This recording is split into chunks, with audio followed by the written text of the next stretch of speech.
ఏపీని మోందా తుఫాన్ వణికిస్తోంది. వేగంగా కదులుతోంది. తుఫాన్ తీర ప్రాంతాల్లో కల్లోలను సృష్టించే ప్రమాదం కనిపిస్తోంది. తుఫాను ఎఫెక్ట్తో ఇవాళ రేపు కోస్తా జిల్లాలో భారీ వర్షాలు కురవనున్నాయి. అటు ఏపీ సర్కార్ కూడా ముప్పు ఎదుర్కొనేందుకు సన్నద్దమైంది. దీంతో ఇవాళ సీఎం హై లెవెల్ మీటింగ్ ఏర్పాటు చేశారు.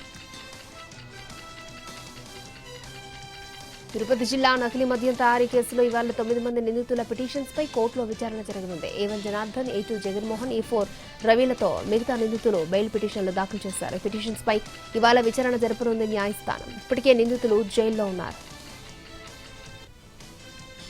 ఇవాళ తెలంగాణ వ్యాప్తంగా మద్యం షాపులకు డ్రా తీయనున్నారు. అందుకోసం తెలంగాణ ఎక్సైజ్ శాఖ ఏర్పాట్లు చేసింది. రాష్ట్ర వ్యాప్తంగా 34 ప్రాంతాల్లో 2620 మద్యం దుకాణాలకు లాటరీ తీయనున్నారు కలెక్టర్లు. కలెక్టర్ల చేతుల మీదుగా ఉదయం 11 గంటలకు మద్యం షాపుల డ్రా తీయనున్నారు. 2620 మద్యం షాపులకు 95,317 దరఖాస్తులు వచ్చాయి. దేశవ్యాప్తంగా ఓటర్ల జాబితా ప్రత్యేక సమగ్ర సవరణ ప్రక్రియ చేపట్టేందుకు భారత ఎన్నికల సంఘం రెడీ అవుతోంది. ఇవాళ మీడియా సమావేశం నిర్వహించనున్నారు. 17 రాష్ట్రాల్లో ఎస్ఐఆర్ ఓట్ల జాబితా అమలు స్కెడ్యూల్ ప్రకటించే ఛాన్స్ ఉంది. అసోం, తమిళనాడు, పుదుచ్చేరి, కేరళ, పశ్చిమ బెంగాల్తో పాటు 10కి పైగా రాష్ట్రాలు, ఒక కేంద్రపాలిత ప్రాంతంలో ఎస్ఐఆర్ అమలు చేయనుంది. ఈ నెల 23న 2 రోజుల పాటు ఢిల్లీలో ప్రధాన ఎన్నికల అధికారులతో జరిగిన సమావేశంలో పాన్ ఇండియా ఎస్ఐఆర్ కోసం అన్ని రాష్ట్రాలు, కేంద్రపాలిత ప్రాంతాల సంసిద్ధతను భారత ఎన్నికల సంఘం సమీక్షించింది.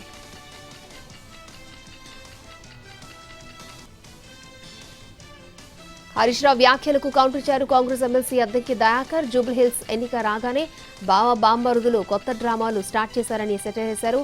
1,00,000 ఇళ్లు కూల్చారని అబద్దం చెప్తున్నారని, జూబ్లీహిల్స్ లో ఒక డబుల్ బెడ్రూమ్ ఇల్లైనా కట్టారా అంటూ క్వశ్చన్ చేశారు అద్దంకి దయాకర్.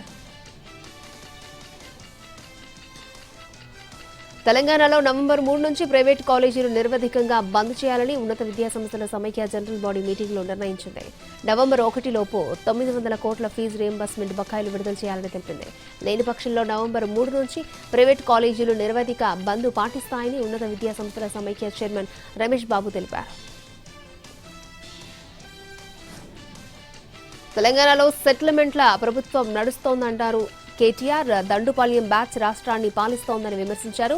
ప్రజల గురించి ప్రభుత్వానికి పట్టింపు లేదని, ఇచ్చిన హామీలు అమలు చేయాలన్న ఆలోచన కూడా లేదు అన్నారు. జూబ్లీహిల్స్ ఉప ఎన్నికలో కాంగ్రెస్ ని ఓడించి ప్రజలు సత్తా చూపాలన్నారు మాజీ మంత్రి.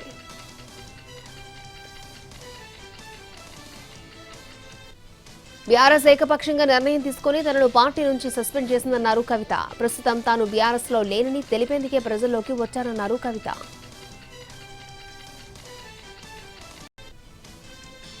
ఏపీలో తుఫాను ప్రభావంతో ప్రభుత్వం హై అలర్ట్ ని ప్రకటించింది. అన్ని జిల్లాలకు ప్రత్యేక అధికారులను నియమించింది. గ్రామ స్థాయి నుంచి అధికారులను అప్రమత్తం చేశామన్నారు సీఎం చంద్రబాబు. మంత్రులు, కలెక్టర్లు, ఎస్పీలతో పాటు ఉన్నతాధికారులకు ఆదేశాలిచ్చామన్నారు.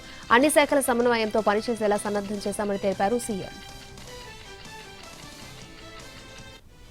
మోందా తుఫాన్ ప్రభావంతో ఏపీ సర్కార్ అలర్ట్ అయింది. ముందు జాగ్రత్తగా పలు జిల్లాల పాఠశాలలకు సెలవులు ప్రకటించింది.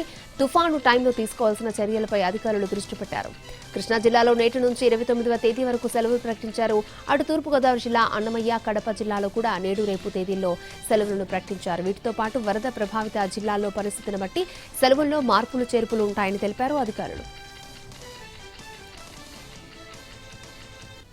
వరుస తుఫాన్లతో ప్రకాశం జిల్లా ఖమ్మంలోని రైతులు నష్టాల పాలయ్యారు. మండలంలోని 100 ఎకరాల్లో మిర్చి, మొక్కజొన్న, కంది, పొగాకు పంటలు వేసిన రైతులు తీవ్రంగా నష్టపోయారు. ఎకరాకు మొక్కజొన్న 20,000, మిర్చి 50,000, కంది 20,000 అప్పులు చేసి మరీ పెట్టుబడి పెట్టామని, అకాల వర్షాలు నష్టాలు పాలు చేశాయని రైతులను ఆవేదన వ్యక్తం చేస్తున్నారు. కొన్ని పంట పొలాలు వర్షం నీటితో చెరువులు తలపిస్తున్నాయి.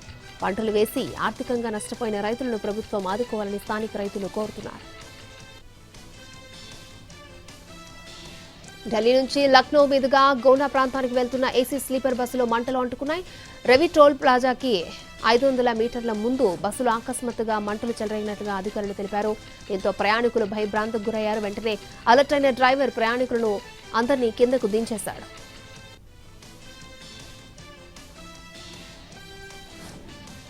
దాదాపు 5 ఏళ్ల తర్వాత భారత్, చైనాల మధ్య నేరుగా విమాన సర్వీసులు స్టార్ట్ అయ్యాయి. ఇండిగోకు చెందిన ఒక విమానం 176 మంది ప్రయాణికులతో కోల్కతా అంతర్జాతీయ ఎయిర్పోర్ట్ నుంచి చైనాలోని గ్వాంగ్జౌకు చేరుకుంది. 2020 మార్చి వరకు 2 దేశాల మధ్య నేరుగా విమానాలు నడిచాయి. కోవిడ్ పరిస్థితులు, గాల్వన్ ఘర్షణల పరిణామాల నేపథ్యంలో నిలిచిపోయాయి. నేరుగా విమాన సర్వీసులను తిరిగి ప్రారంభించారు.